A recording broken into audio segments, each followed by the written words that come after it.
Hello, everyone, and thanks for joining us on today's webinar titled Finance, a Cornerstone of Environmental, Social, and Governance Strategy.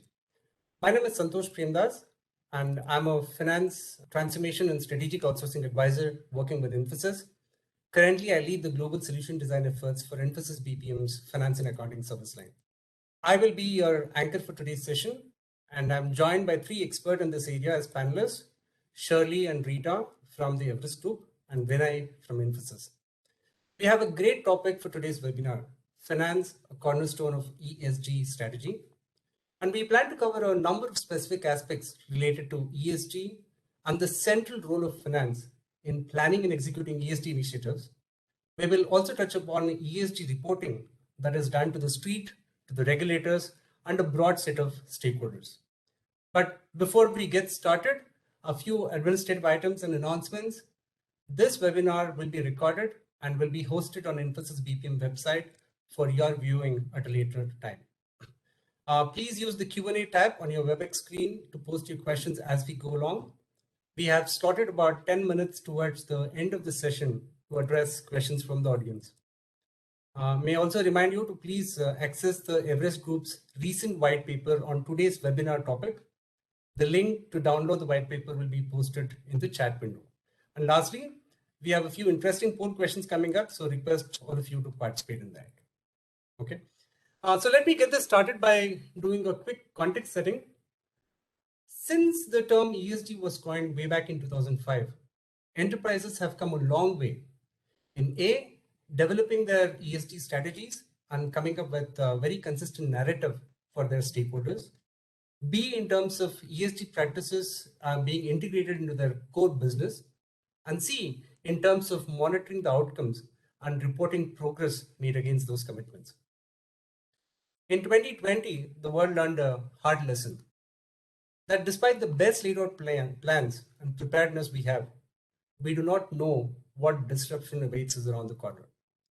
And that lesson from the pandemic on uncertainty and business resilience, the growing urgency that we see around climate change and energy transition, boardroom conversations, investor conferences, and earnings call discussions focus not just on profitability, but on the long-term sustainability of business. And more importantly, the awareness and support for sustainable organizations from consumers and public at large. All these developments are today pushing enterprises towards ESG acceleration. Therefore, in today's scenario, ESG is a very pressing topic for all of us. Looking at an internal organization's perspective, ESG responsibility in an enterprise falls in many places and with various different stakeholders. That is partly the challenge of ESG, right? While corporations might consider new roles and new leaders might emerge for, say, sustainability, a leader for resilience, or for broader value creation, etc., we believe that the CFO and the finance team have a central role to play in ESG. This is because of two things. One, it's because the CFO and the CFO organization have default leadership perspective and accountability when it comes to reporting to the investors, regulators, or to do with anything with compliance-related disclosures. And two, because ESG criteria cover a wide spectrum of attributes, many of which are not a part of financial analysis, yet they have financial relevance. It is therefore very natural that finance drives and champions the sustainable business model agenda. These are some of the topics we will touch upon in the next 45 minutes. And in terms of the flow, first we will hear from our panelists from the Everest Group on their purpose framework, evolution of ESG, the stakeholder expectations, key drivers, and emerging digital levers to enable sustainability for service organization. Next, we will hear from Vinay on Infosys POV on ESG and ESG in finance. He will leverage and showcase the maturity of Infosys sustainability management system and reporting practices. It's worth noting that Infosys has been widely recognized as one of the leaders in this space, and very recently Infosys topped Crisil's ranking as the most ESG focused company in India. And finally, we'll end up with a round of Q&A with the panelists. With that introduction and setting the context, I would like to invite the panelists to introduce themselves, after which I will request Shirley and Rita to present the Everest POV. Over to you, Shirley, Rita. Santosh. I'm really pleased to join you on this call today to discuss finance's role in driving ESG strategy. I'm a partner at Everest Group, and my team is responsible for our research in the areas of finance, procurement, supply chain management services, and customer experience management services. But before I joined Everest Group, I spent more than 10 years at a global mining company in a variety of different roles, driving enterprise-wide initiatives such as GBS or shared services strategy and human capital planning. And it is during my time in the natural resources sector that I learned to appreciate the importance of ESG across all of its components for a business such as ours to thrive. And so it's been really exciting for me personally to see other industry sectors follow suit over the past couple of years and increase their focus on ESG as well. So thank you, and over to you, Rita. Much, Shirley, and thank you so much to Infosys for having this conversation. I'm really excited to be part of it. I'm principal analyst for impact sourcing and sustainability research at Everest Group. I'm a newbie at Everest Group in bringing this this work. Not that Everest Group is new to this. After joining, I've found that the ESG conversation is actually being had across our practices, and it's very exciting to be part of the journey of bringing it up to this kind of an audience. My background, I began my professional journey at GE as an engineer, but very quickly went into the role of finance. So I'm particularly excited to have this conversation. But after spending some time in the private sector, I decided I wanted to do good and went into the nonprofit sector thinking that's where all the good is done.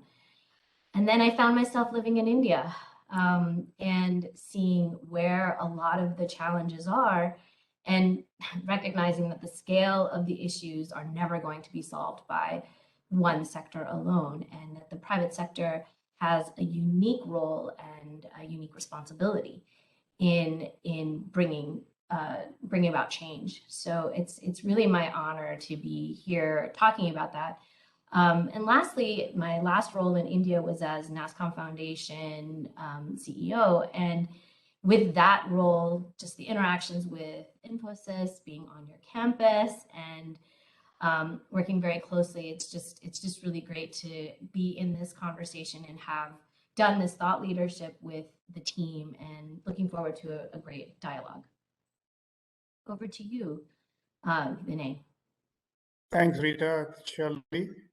Vinay here. I globally head the finance and accounting practice at Infosys.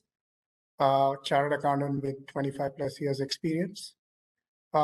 Today, while we talk a lot about ESG, it's extremely important to understand the finance role in it, the importance of the CFO's contribution towards this, because a number of companies are failing because they have not been able to adhere to their ESG standards.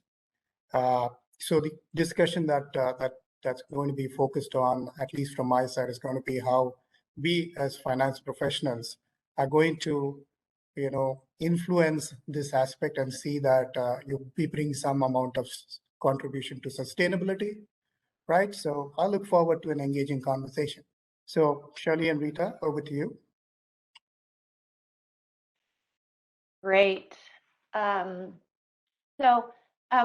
In case some of you are not familiar with what we do at Everest Group, just a minute to introduce ourselves.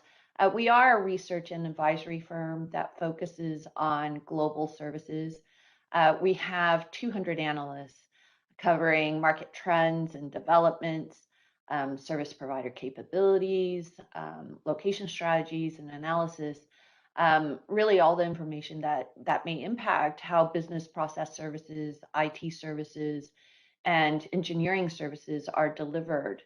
And as a research firm, we've taken note of the growing trends around sustainability, ESG, and impact sourcing in the services sector. So we are thrilled to have Rita join us recently to leverage her deep expertise and drive dedicated research in these areas. Rita will get us started by sharing our purpose framework, the evolution of sustainability conversations, and importance of ESG adoption. Thanks, Shirley. So one of the big things that we started off with in this journey was to level set on a framework and putting very front and center the planet, environment, and people and social. Creating this common ground and was important, but also recognizing that there's a lot of concepts that are out there that have contributed to this. So we wanted to combine the concept of triple bottom line with ESG, with an addition of adding the business case and monitoring. Personally, I have a bias for the social sector, and I think especially because we are in the services sector and we are a services-driven industry, I think that's what's most interesting. I think that enterprises are already creating products and services that promote and mitigate the environment and social impact. And we see that providers are demonstrating their contributions to the people and planet concepts. The fact of the matter is we can't do this alone. The environmental issues are important and they're relatively easy to identify and benchmark and assess, whereas some of the societal issues are harder, identifying where companies have potential positive and negative impact. So I would love to deep dive into sort of how this is evolving across organizations. We've narrowed it into these 4 buckets. Checkbook philanthropy is really where a lot of these concepts started. It was about a license to operate, a lot of feel-good activities and a focus on social responsibility. Then we evolved into the triple bottom line, which we did see incorporated into the purpose framework, but really seeing that there's these trade-offs and there's these intersections, and more focus on mitigating the negative effects on people and planet. And for the finance folks, really thinking about risk mitigation. As we moved into 3.0, we started to see sustainability as a business opportunity. So terms like responsible business started to get more commonly used, and we started seeing companies making money from this and really looking at sustainability enablement. 4.0 is, and it's not like everyone is going through necessarily each of these phases, but really that's the pinnacle of seeing sustainability across the organization, that the whole organization is purpose driven, that there's concepts of ethical consumerism and business integration, and really showing that the purpose of business is not shareholder maximization, but really stakeholder engagement. And the interesting thing that we're seeing from our research right now is that there is a journey, and most companies are really in between the 1.0 and 2.0, even as we see a lot of conversations around net neutrality and making putting these goals out there, but really at the moment there's a lot more focus, or a lot longer of a journey that we need to go through. So let's get talking about a little bit more of the activities and the key drivers. We are seeing more and more companies undertaking sustainability related initiatives in response to the pressing global issues that we heard Santosh sort of start us off with talking about: global, social, environmental issues. Leading organizations are finding ways to instill betterment into their business, from educating and involving employees in grassroots community efforts to embed their greater purpose into their core business value models. Companies have learned that good does not just come from the philanthropic, the angles and nonprofits alone, sort of the journey I personally went through. Businesses already play a vital role in the economy, creating jobs, fostering innovation, providing essential goods. These are all the core responsibilities. So adding in sustainability initiatives helps considerably to create shared impact. In the last few years, our research has shown large organizations significantly increasing their sustainability reporting, for example. All companies are discovering that in doing good, not only are they giving back, but they're achieving business value and competitive advantage. With the pandemic and social unrest creating greater pressure for change, forward-looking companies like Infosys are now taking their sustainability efforts to the next level and realizing that the business advantage this brings, tapping the changing demographics, staying ahead of the regulatory changes, looking at investor preferences, which a lot of the ESG concept really came from, and along the way reducing costs, which is a lot about our industry. So I'd like to now get into a few of the key pillars and enablers of a robust ESG program. And this is really, for me, where the fun begins.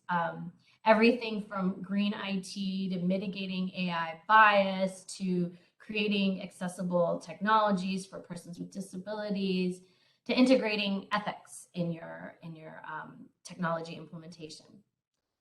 But as we discussed earlier, our research definitely shows that there's still uniform adoption has some way to go.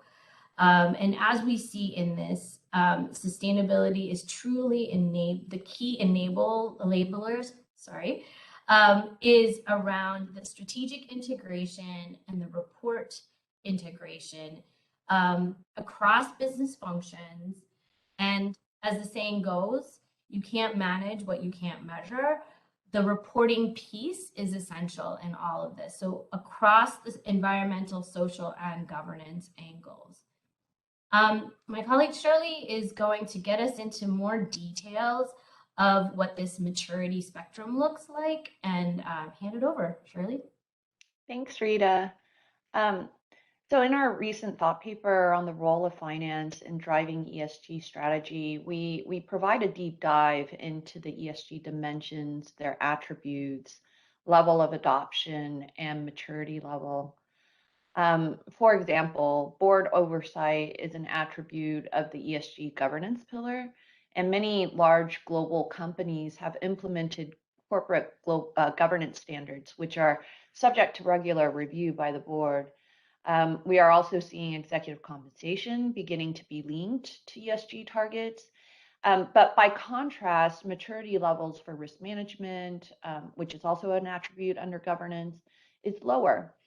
Majority of organizations are still conducting risk management in an ad hoc or silo-based manner, as opposed to executing it on an integrated and strategic enterprise-wide risk management program.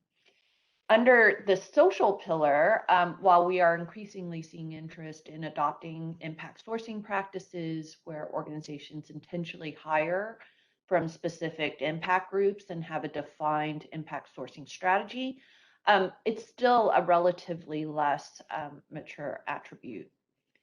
And as Rita was saying, from a reporting standpoint, progress is being made to integrate financial and ESG reporting, as well as conducting independent assurance over ESG performance by an independent auditor.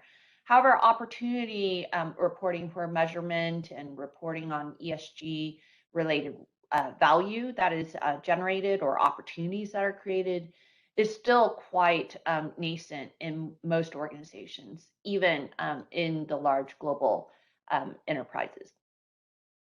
So as ESG strategies evolve, we are certainly expecting that the maturity levels will continue to progress across that spectrum.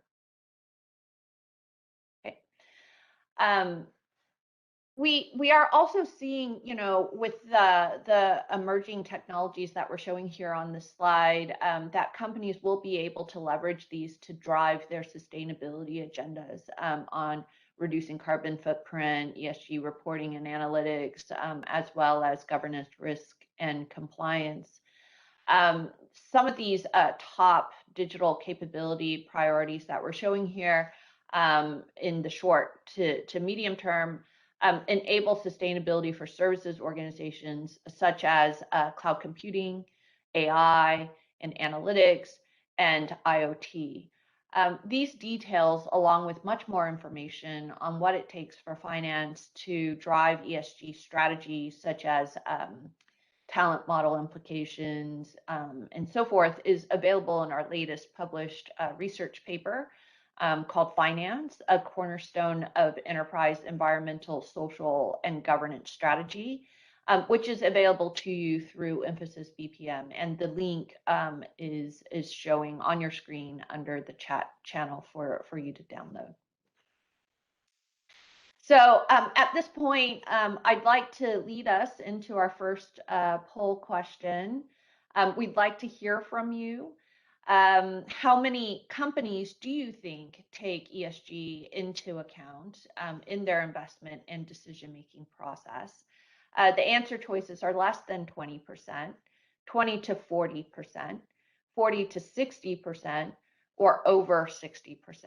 And you should see this poll show up on a side panel on your screen. So please click on your response and submit. So don't click on the slide, click on the side panel and respond to this poll. Again, how many companies do you think take ESG into account in their investment and decision-making process? Less than 20%, 20 to 40%. 40 to 60%, or over 60%. So you have a couple seconds left to respond, so please click your answer now on the side panel. It's going to take a moment for the answers to be tabulated, but while we wait, Rita, given your years of experience in this space, would it be fair to say that the answer to this poll question would be very different even 2 years ago compared to today? Absolutely, Shirley. I like to say that there is a sense that there is a silver lining to this horrific pandemic. I'm not necessarily seeing that in our poll results, but I do think that climate change, inequity, and access are finding their ways into a lot more business conversations that we're having. So it'll be great to engage this audience to see why it's lesser in this scenario. Yeah, so it's quite an interesting response back. So according to research, nearly 3/4 of all companies take ESG into account in their investment and decision-making process. So for the 10% of you that chose over 60%, you got it right. For the other 90%, maybe you need to take a little bit more of an optimistic lens to this. It is definitely an accelerating movement, and we're hearing a lot of buzz from all stakeholder groups on how to drive this forward. At this point, I'd like to hand it over to Vinay to share the Emphasis point of view on ESG and specifically ESG in finance. Thank you, Shirley and Rita. You heard about ESG. Let me start by saying we are the first generation really to feel the climate change, right? But we are also the last who can do anything about it because time is running out. The pandemic showed, the number of companies collapsing. Those who were not focused on ESG, those who were not focused on climate accounting, they suffered, and their ability and their credibility in the market came down, right? Before I really talk about some point of view on Emphasis, I would like to, bring to your notice some recent incidents which all of you would have tracked, right? The Australian bushfire that happened, that destroyed the environment, right? But it not just destroyed the environment, but it created a significant impact on the economy. COVID-19, we all know, I don't need to, talk too much about it, but while it has been an health SR, it's put people into tremendous amount of, troubles, and the social part of it is being, widely affected, even as we grapple one after another phase. And if you look at what the Wirecard fiasco happened, that led to insolvency of companies, huge losses, and that was because lack of governance, right? So whether it's environment, social, or governance, we have seen all the three of them in thing. And if you look at a combination of all these three, if you look at what's happening in the Western countries, there's almost 15% emission today, carbon emission, the highest emitters, which really leads to the fact that the environment, social, and governance aspects are being affected. So we need to be very, very focused on this aspect. And what I'm going to bring to you is about how we as accountants have a tremendous responsibility on this, right? Before taking you there, a few statistics. Infosys, like Santosh mentioned, was ranked number 1 among 79 companies for sustainability and ESG governance. We are rated by Crisil as among the 100 top companies for sustainability. And just to inform you, we're about 30 years ahead. We have gone carbon neutral in terms of the Paris Agreement. And now we should look at what is the vision of Infosys, right? In terms of ESG, very simple. Environmental, we say that we want to bring in solutions, both technology and domain oriented, which will protect our planet. We want to give our people equal opportunities. And here I'm not talking of just the people within Infosys. Please remember that we have taken a pledge and a target to digitally skill and train 1 million people in India for the purpose of this ESG governance, right? And the governance is very simple. When Mr. Narayan Murthy, our founder, was asked a simple question as to, how do you run a good business? He said that we have to earn the respect of all stakeholders. And our governance is around that. Whether it is our regulators, whether it's bankers, it's our customers, our employees, we want to earn the respect of all of them and the shareholders, of course, right? Now, let's move to the finance aspect of it. I'll give you 3 quotes from CFO community, which is coming in.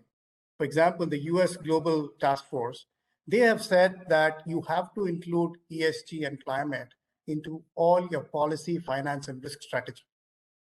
If you look at Andre Hegg, the CFO of Chodas Bank, he has gone one step further. He says that the role of a CFO is no more about bookkeeping. That's obvious. You got to go beyond that and bring a lot of sustainability and ESG value. Even if you look at CFOs around the globe, they are all borrowing. And it is said that, if you're doing debt financing, go for green bonds, right? So the whole purpose is how do we bring in the finance element into ESG and fulfill our responsibilities. The climate accounting as well, there is a quote by Alan Levins. He says, we have to understand the risk arising from climate in our financial statements and in our disclosures. So you see, the world over is talking about all of this. An important part of ESG is also diversity. I normally don't read out, from a slide, but I just want to read this quote, which I feel is extremely important for all of us to remember in our daily lives, right? Include men in conversations about women. Include white employees in the conversation about Black. Latinos, Americans, and heterosexuals in the conversation about lesbian, gay, or transgenders, and include everybody in the conversation of deaf, dumb, and blind. just look at that profound statement that has come in. That tells you a tale that all of us really need to think, take a pause, and get to the next level. Before I move to talking about finance, it's important for you to hear just a short video from our group chairman, Nandan, who's talked about, the ESG. So I'll request that video, please.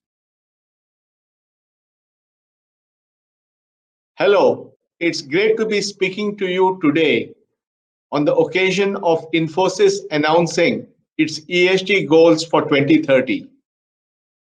Infosys has always been a company that has looked beyond just shareholders at all its stakeholders, be it employees, society, or the environment. More than 12 years back, we went on a journey to make sure that we became a far more sustainable company. And over the last 12 years, by a combination of bringing in renewable energy production for ourselves, making our campuses more efficient, and doing carbon offset projects in rural India, we are really delighted that now Infosys is a carbon neutral company in 2020, 30 years ahead of the goal set by the Paris Declaration. Great. So let's go to the next aspect of it.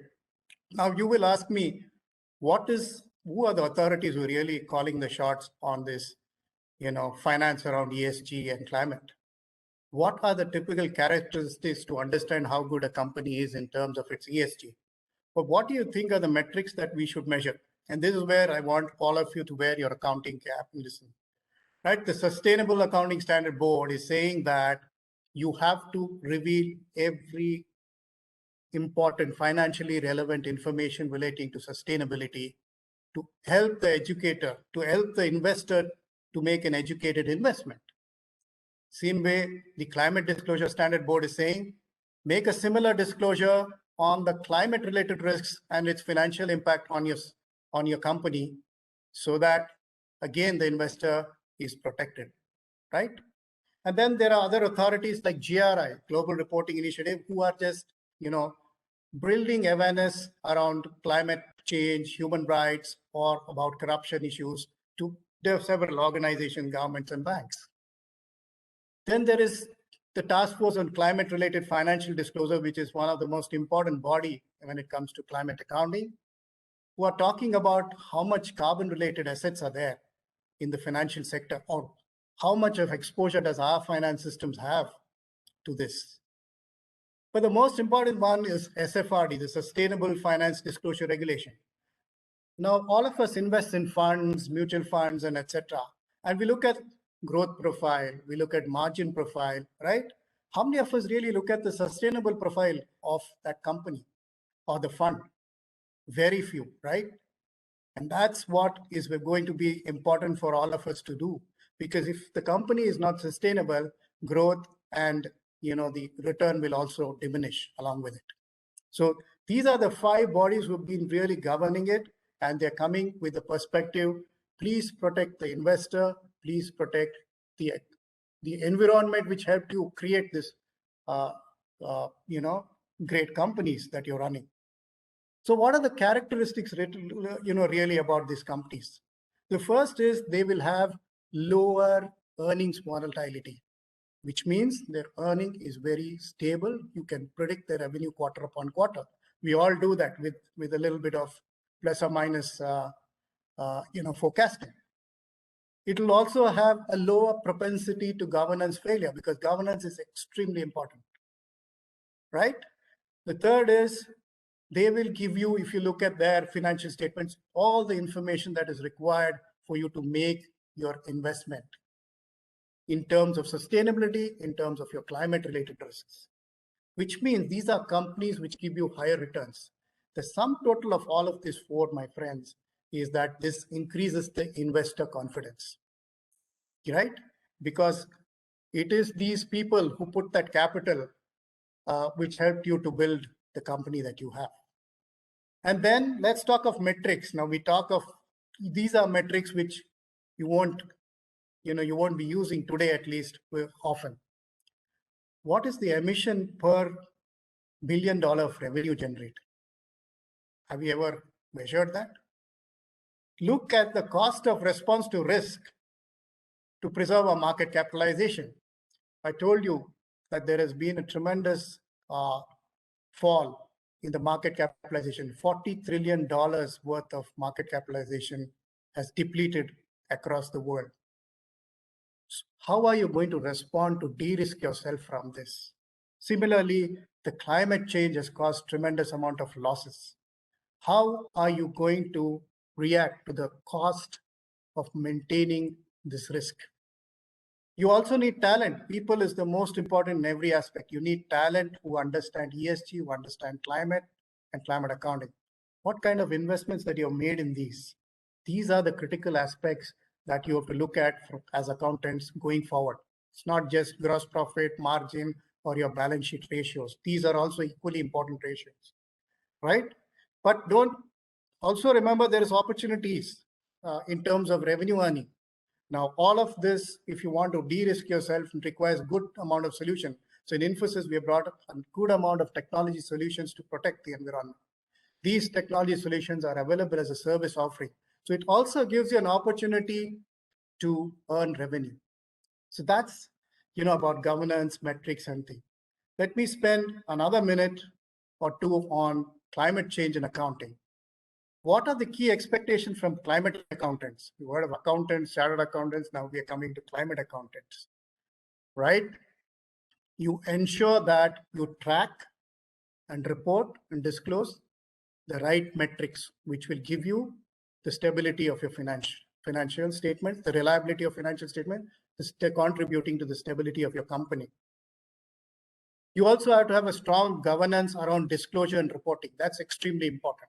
While you have your internal governance, what is also required is how do you provide an independent assurance on your reporting and disclosure?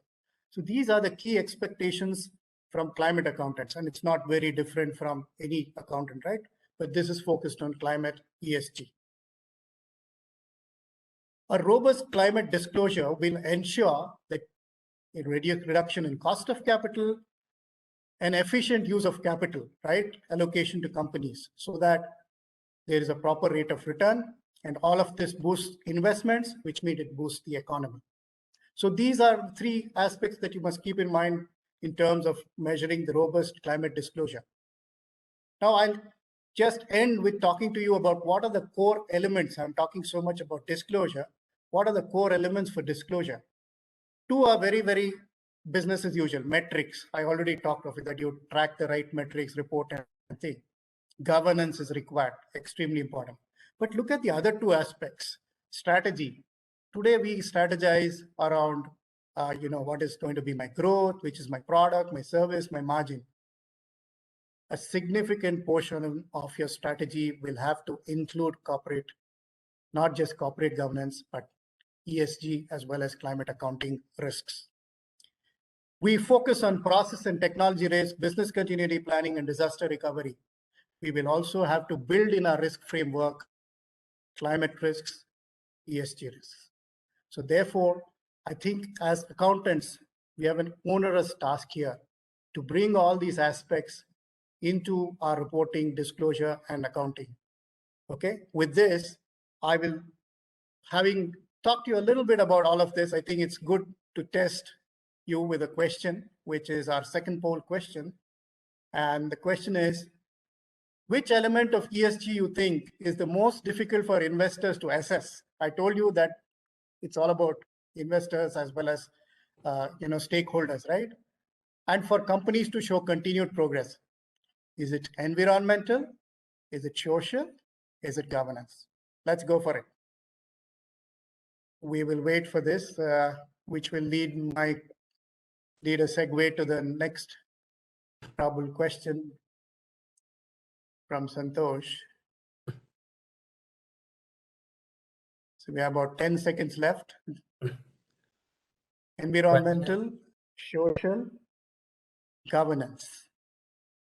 Yeah, well, we have 10 seconds left. I just want to remind everyone to please post any questions that you have on the Q&A tab. We'll be happy to take that towards the end of the session. So questions, please, on the Q&A tab if you have any. Thanks.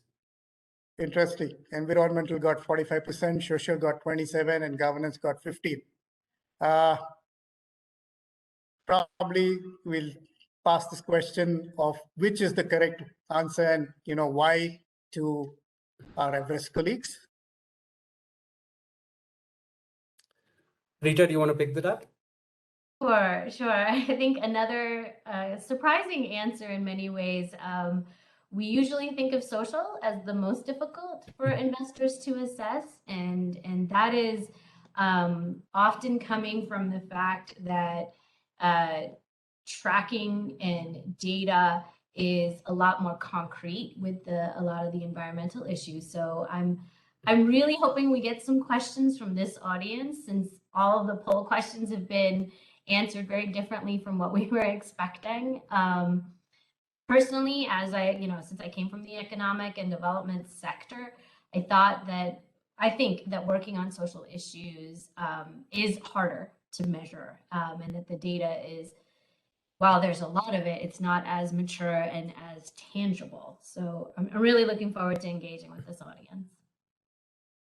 Thanks so much, Rita, and thanks, Vinay, for this interesting POV, and very importantly, some of the characteristics or metrics that you mentioned, which gave a tangibility to what could be the business impact for ESG.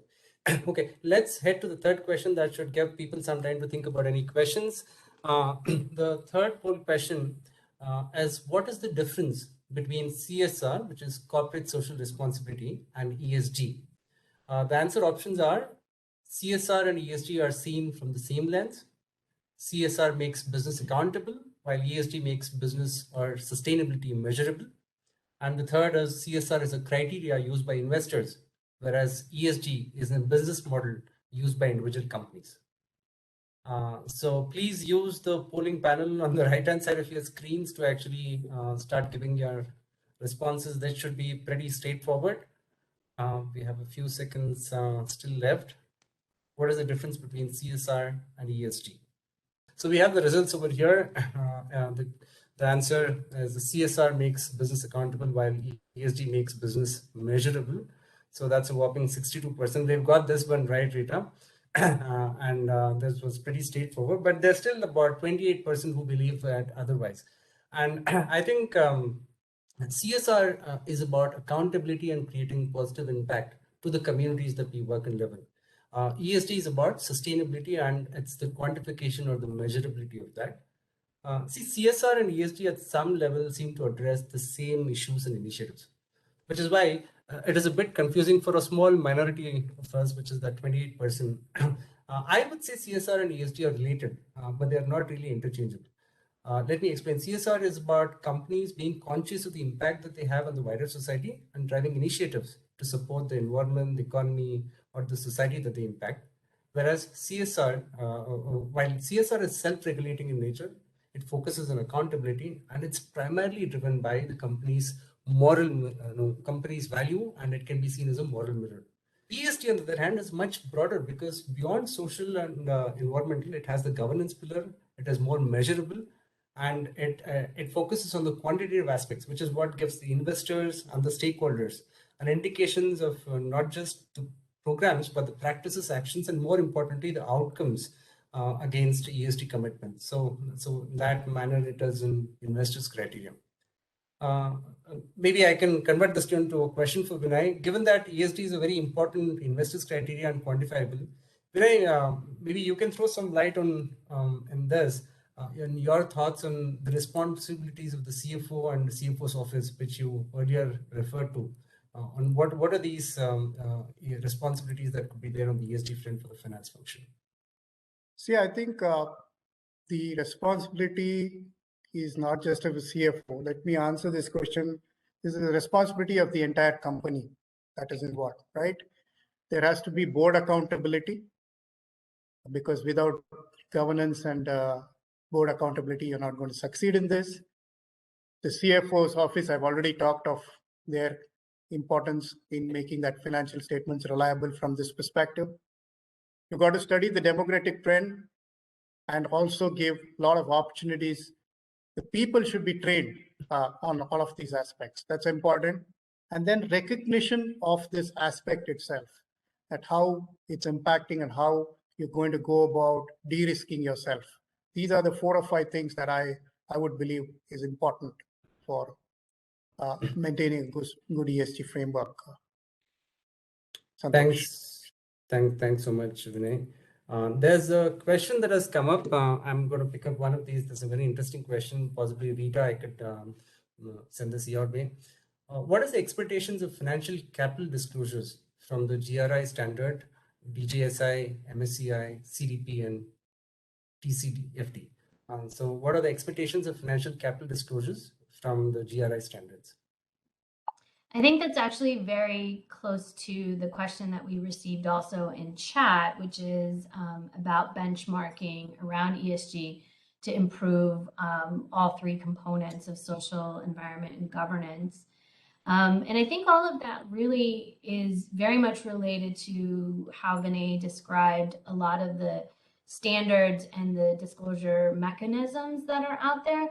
And I think part of the good news is that there's even further consolidation of the reporting standards across each of these different spectrums. So just this year, we saw SASB and the International Integrated Reporting Council. There's so many acronyms. We saw them collapse into one organization called Value Reporting Foundation, with the focus of the idea of all of this reporting is to create and generate value, and bringing together those norms and standards seems to be part of it.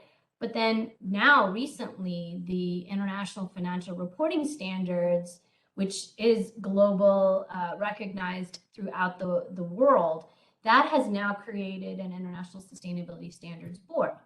And they're collaborating with all of those logos that you saw earlier, including the World Economic Forum and GRI. So I think through all of those, we should see a lot more integration, as well as a lot more clarity on what are the benchmarks, what are the parameters.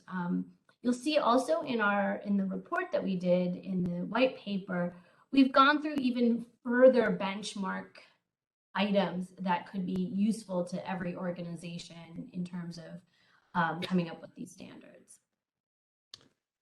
Thanks so much, Rita, and thanks audience for the questions, the observations, and there's also a suggestion that has come in on what are the additional topics that we need to take up for the next session. So that's very interesting. Thank you so much. As we've heard in the last 50 minutes or so, this is an exciting time for the constantly evolving ESG space. And we've been able to just touch on a few aspects of this very important topic. Depending on where you are in your ESG journey and the ESG strategy that you have defined to address your own stakeholder expectations, we hope you make progress in building a more sustainable and resilient business model. Finance function is uniquely positioned to play a key role in the ESG strategy of any enterprise. That's partly because of where they sit, right? They are the cross-functional integration point with various internal functions and business teams, be it the supply chain, the HR, R&D, sales, production, fulfillment. This position that they sit on helps them to establish common relationships and connect the dots to drive, monitor, and report ESG initiatives that are spread all across the organization. Finance can be involved in multiple ways, from looking at how capital spend is allocated to support ESG initiatives, to ensuring ESG commitments are weaved into the business strategy and our annual operating plans, to then managing and tracking value of such programs and investments that have gone in, and finally, and more importantly, integrating financial and non-financial metrics to evidence the progress made against the ESG targets. Finance surely has a key role to play, and we believe that finance can truly be the cornerstone in your ESG strategy. Well, that's it from us for today's webinar. On behalf of Infosys, the Everest Group, and my fellow panelists, thanks so much for joining us today. Have a good rest of the day. Goodbye, everyone. Thank you, everyone. Thank you.